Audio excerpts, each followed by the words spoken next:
Սախ եկել ենք ստեղ, ոչ մի բան չենք բերել, մին հագուստով, ոչ մի բան։ Այդ դուրս եկել 26-ին,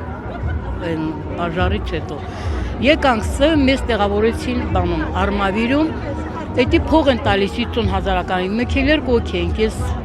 բան եմ, թոշակարու եմ, մեկ էլ աղջկս ա հետս, չեմ կա հասցնում։ Էդի էլ ասմա կտրում ենք արդեն։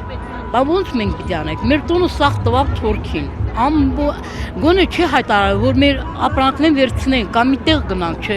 ոչ մի բան չի ասել։ Լա այդ օր առավոտը վեր կացա թավշու, հանվեցիք քաղաքից։ Մենք ասես է փախան, դաժե հացեր չենք վերցրել, ճանապարհ ենքան երեխենք որցրեցիք մենք։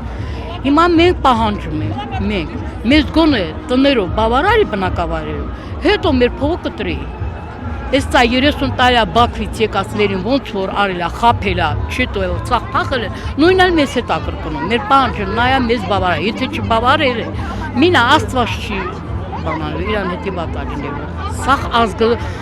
կործանվում է, մենակ մենք չենք, Հայաստանը ինքան որ տեսնում եմ, ինչքան վատ ապրողներ կան, դաժե ես ենքան վատ եմ, իրանք թողնում եմ, ուզում ես հավատա, ուզում ես մի հավատա, Արմավիրում եմ ապրում օկտեմբերյան, ամենակիչ փողը 150,000 եմ տալիս, գոնե լա մեզ մի քիչ խճալի, ձեզ բան ալի նմատա, թող մի համուրս է եկել ենք մեր պահանջնա, չենք լրելու, մեր պահանջը մինաս շարունակվելու է, մենք չենք լրելու, Արցախին ոչ վաղ չդարվող, շարունակել ենք մինչև վերջ։